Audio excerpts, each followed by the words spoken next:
So sometimes it happens that some depression of the person started when they are actually kids. We cannot really ignore the facts that there are really some kids that really needs attention. Yun. You punish your kid for doing something wrong. But have you ever asked yourself if you teach your kid first for doing the right thing? Ayoko yung, napaka-irritating na feeling kasi magaling, feeling engineer, di naman mga engineer, di ba, mga ganun ba? Sila pa yung malakas makipagkompetensya sa'yo, di ba? Peace. So, meron naman talagang magaling, pero yung ibang nagagaling-galingan, ang hirap makipagkompetensya sa tao nakipaggaling-galingan.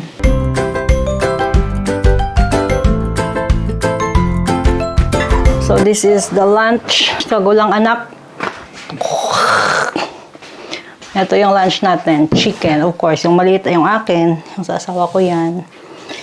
And we have here guys, the fried rice. Kasi yung isa ayaw kumain ng kanin pag hindi ganito.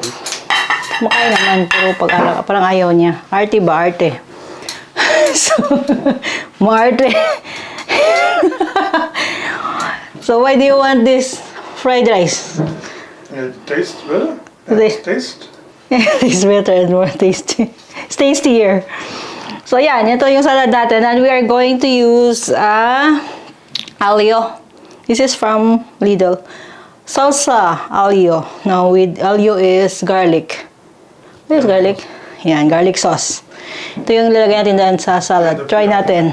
Okay, ganyan yung simpleng ulam natin for today. Meron sila dito. First time ko. This is your first time, my love, no? This is pear, color red pears, parang maroon. So, let's see. This will be our first time, pati yung asawa ko, na kumain nito. So, hatiin natin. I'm using the fruit knife. Hatiin natin. How does it looks like? Inside. Pears din naman siguro yun. Pero, wait. It's whiter. It's white. It's the same. So, let's try the taste. Kung anong taste. Red pear na ito. Dito, marami dito. Ano ba ito? Crossbreed?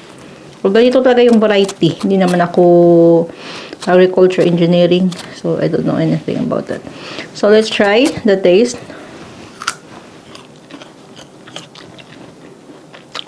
It's sweet. Papa.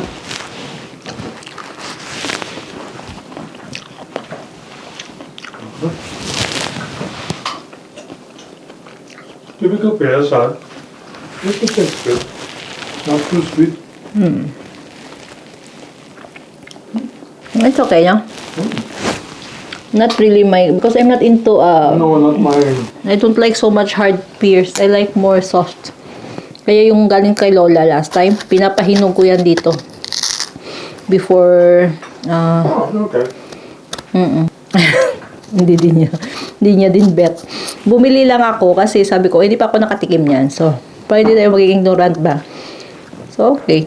Binili namin. So, he don't like it so much too. Because he likes also you like also a bit soft, no? This one is... So, it's not like a traditional beer. It has different consistency. That's different, no? Filthy. Fine. This one is finer. Yeah, much finer. It's almost like apple. Yeah. Almost like apple. Yung texture niya sa loob. But it's going to this. It has a difference. The taste, the texture. Ubusin ko muna ito, ha? Si Beatrice. Ayaw pumasok sa school. May issue kasi yung kaklase ni Beatrice sa kanya. Kuminto ko na yung dati, pero kasi ako ayaw kong ilagay yung nakafocus yung pag manood kayo ng vlog ko, mas madami yung content kisa talaga dun sa thumbnail. Mas madami kayong sa content mismo. Yung thumbnail yung ayoko ng mga ganun, yung kakatch ng attention. Kung gusto nyo manood. Kung ayaw, liwag. Kasi, ayoko masyado yung catchy kasi mananood din dito eh. So, yun. May nangyari kasi yun kay Beatrice last year. Sa kaklase niya. Tapos yun. Ngayon, itinabi silang dalawa. Ayaw nang pumasok ni Beatrice. So, yun. Yung asawa ko, pumunta sa director ng eskwelahan. And this, thank you so much for the director, my love, for helping. At least naman siya, open naman siya sa mga ganyan, suggestion or whatever, mga concerns mo. As long as is professional naman na concern yun, hindi naman yun sumusugod lang doon, basta-basta. Pinuntahan ng asawa ko yun, ayoko na kasi hindi maganda yung pakiramdam ko kasi Sabi ko, ikaw na lang. Yun, upo na lang ako sa sasakyan. Nagantay na lang ako doon. Madali lang naman. Kasi minsan, di ba, you are more motivated kung pagkatabi mo sa school, yung gusto mong tao, di ba, are motivated to learn. Pero yung katabi mo, ayaw mo na sa mukha.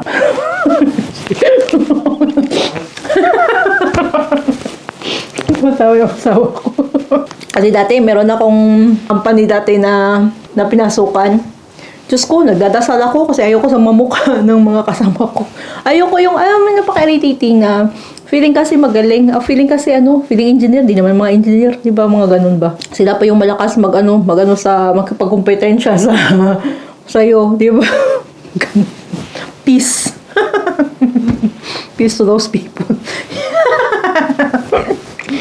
Ganon. So, yan. So, ilagay natin din sa yung sarili natin. Yan, alam nyo yun.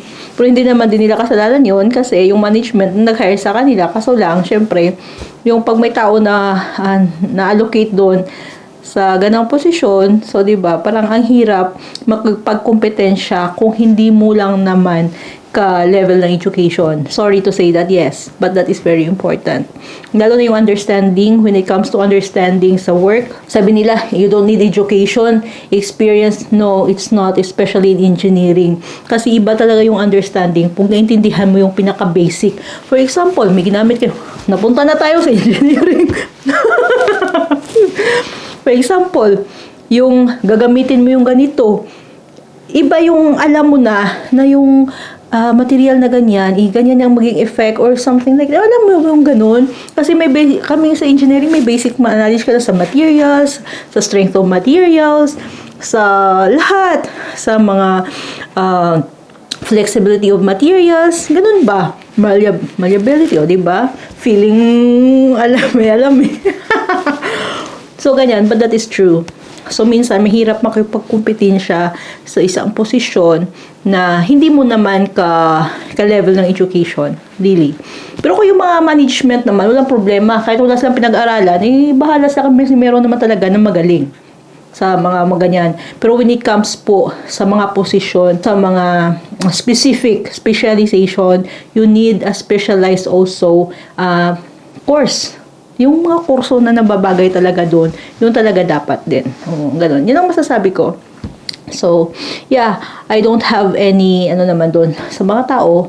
Pero, meron din naman kasi ako naging kasama dati sa work na because of his experience. Pero, magaling naman talaga yun. Kaya ngayon, yung ginawa niya, hello to, kung sino man dyan.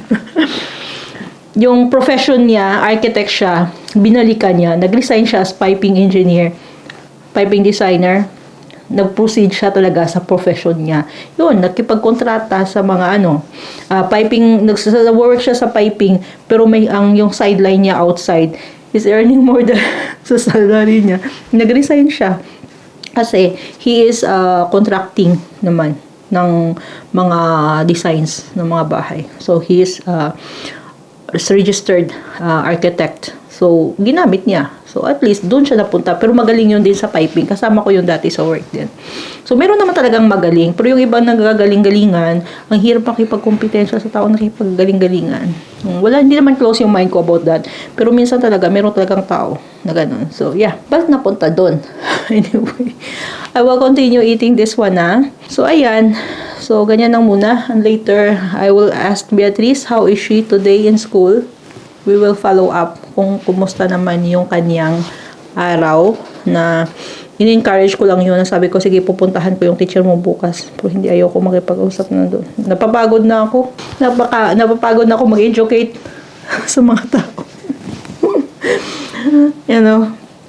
Na ang tingin nila sa sarili naman nila ay they know so much more. But I don't know.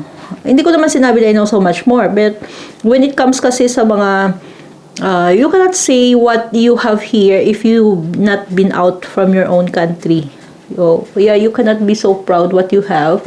You always be because you only know what you have here. That you don't know that outside it has more than what you have. Something like that. So just be careful lang. Especially in personal matters. Ganyan. So yeah, ayoko na masyado. Kaya yung asawa ko lang pinakiusap ko doon.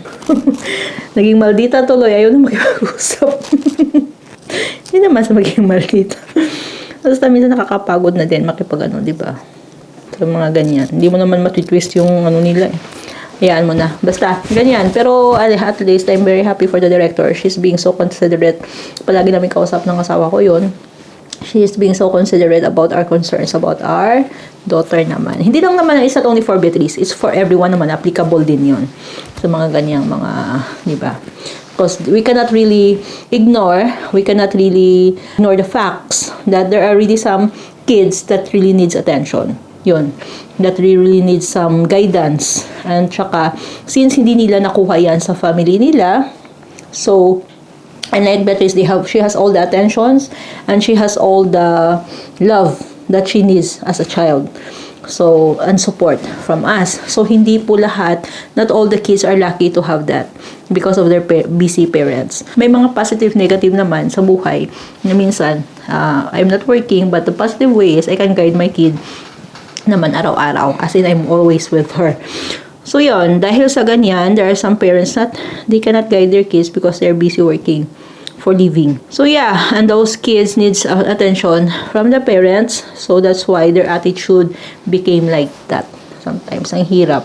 Tapos, ayaw. They don't want to listen to anyone or they cannot understand what really the teacher wants them to do, or they don't obey. It's so difficult for them to understand things, simple things, even only to obey such certain instruction. Hindi nila makuha-kuha. Because ganyan. So anyway, guide your kids na lang, di ba? So yeah, ganyan ang nangyayari. Sa kay Beatrice, sa week na ito. And yeah, tingnan natin mamaya. Tanungin natin si Bea pagdating kung ano naman yung nararamdaman niya. Di ba? Para maging aware naman kayo. Kasi minsan, awareness, kung kilala mo talaga yung anak mo, that you are with your kid every day, you know something happened because there are some certain attitude of your kid change that she is normally not like that, but why? Something like that. Mano mo talaga yun. No, there's a reason why I always know why there's something wrong with our daughter, because kilala mo yung anak mo. Isang galos din, kita mo yan araw-araw, di ba? So, yeah, like I guess last night when Beatrice told me she did something that she pushed the lotion and then it scattered and she's trying to hide it with a towel. And then I told her, I don't see it yet, but I told her, Beatrice, can you please give it to me? I know that you scattered the lotion. And then what did my daughter told me? Mama, you know everything. Of course, I know everything. It's all about her. I know her attitude. I know how she is. And I know what she is doing. Ganyan po inyo kakilala yung anak nyo pag araw-araw po kayo nasa tabi niya. So, sometimes it happens that some depression of the person started when they are actually kids. Because they don't have a support from their parents. They don't have, no one believes them. There is no one with them when they want something to talk with. Right, Papa? And then if they will say something and they do something wrong, ano kaagad? They will being punished. They still, because as a parent for me as a parent, you punish your kid for doing something wrong. But have you ever asked yourself if you teach your kid first for doing the right thing? Mga ganun ba? Ayan na naman ako. I'm medyo kidding. Natatawa na ako sa sarili ko. Ewan ko. So, ganyan. So, ganyan na lang. Basta-basta na lang yung lumalabas. So, God knows how I feel and how I want to to share my awareness naman sa mga parents, di ba? So, ganyan lang muna. See you later. Alligator. We are going to pick up Beatrice and inagahan namin kasi bibili kami ng tinapay again for our tinapay. Medyo maingay dahil I also open a bit of the window. Here is okay? It's okay, I have microphone. So yun, ipakita ko sa inyo kung saan pala yung last time na sinabi ko na zipper, na kung saan naligaw yung Indian. How sure we are an Indian? Sa mukha po. How sure we are an Indian? It was an Indian. Sa mukha po. Kasi the people here, more on Indian, Chinese, Filipino, ako lang po mag-isa sa city na ito.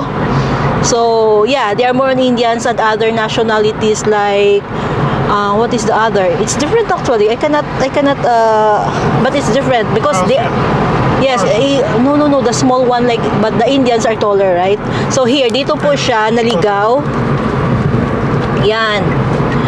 Diyan po siya napasok po siya dito. Ah, di put ako.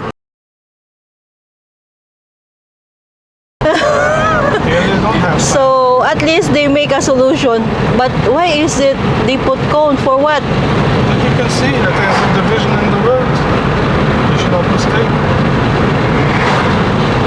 I'm not a Portuguese, I cannot think. I don't know, I cannot think about that.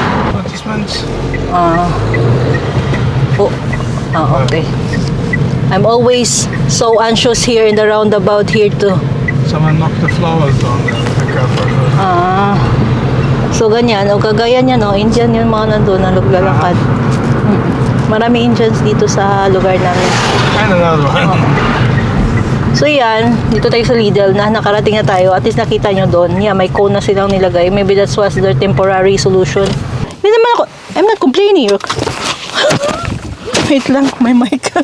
Nandito na kami. We will buy na food. My face is so sinaw na naman. Bashing. For life. So yan, guys, kain tayo. I'm hungry. It's only 4:46. So dumating kami dito mga 43. Kumain na ako. Kita nyo yan? Crunchy. So crunchy, guys. And then, I will tell you something. Here in front of us, I will tell you something. Here in front of us, there are people who always mistaken that there is an exit. Dito po, kaso lang may tao dun sa ayoko mag-video ba sabihin niya na nagbe-video ko siya. Dito po, yan, dito po ha, sa may harap ng school. So ito, may sign, there's a sign there. But, dito po, palaging there's always someone from there kasi, akala nila exit yan dito. Palaging may ganyan. Palaging may na-mistaken dito, so they have to back up. And people come from here and wants to drive and they can't go there. And then they try to jump over the sidewalk. It's not the first car that hit the floor. And then, when they have a brain, whatever you want to call it, they use the sidewalk. The fencing there. For the wheelchair. This is a fencing for everyone. Fencing. So, yeah, hindi ko masyado mano kasi may tao dun sa kabila yung car. She's looking at me. I'm eating. Then you're not showing your face. It's okay. Yeah. I'm not showing their car too. No, kasi napaka-ano dito ha.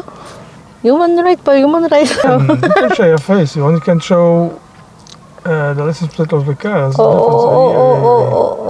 Someone back up. Yes, BMW driver. They can do that. Again. Yeah. On the side. Okay. So, inom tayo. This is from Lidl. This is coffee. Last time, bumili kami ng coffee. Paging Lidl. Why did you remove the coffee? Normal coffee. Yes. Kasi ito with light. I don't know the taste. I will try, ha? I will try the taste. Let's see. Let's see. Wait, what is shake it? it first. I open it. Okay, thank you, Papa. To shake it.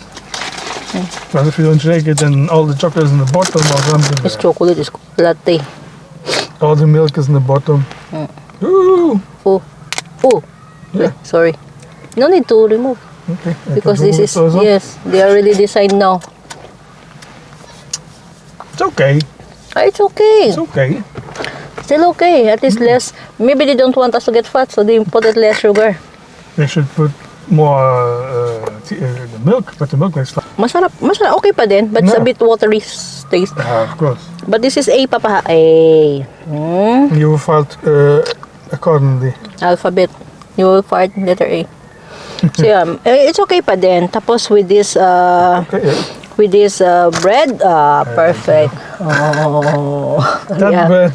Nagre-react talaga yung asawa ko sa bread. Bakit kaya yung That is good bread in Philippines, but everything that is good. Uy, we like this. We This is used to buy. You know how much is this in Philippines? This is a bit pricey in Philippines. We call this in Philippines a French bread. No. You call this, in German you call it a cheap bread. Because the French bread is a crunchy that they have there next to that. This is the one that is industrialized. I don't know, but this seems like, because I cannot identify. But we can only buy this kind of bread in also an good, specialized in Robinsons. You know that this bread that we have in Philippines before, when my sister and I travel, it will not reach really the bus station. We're only eating from the passenger vehicle.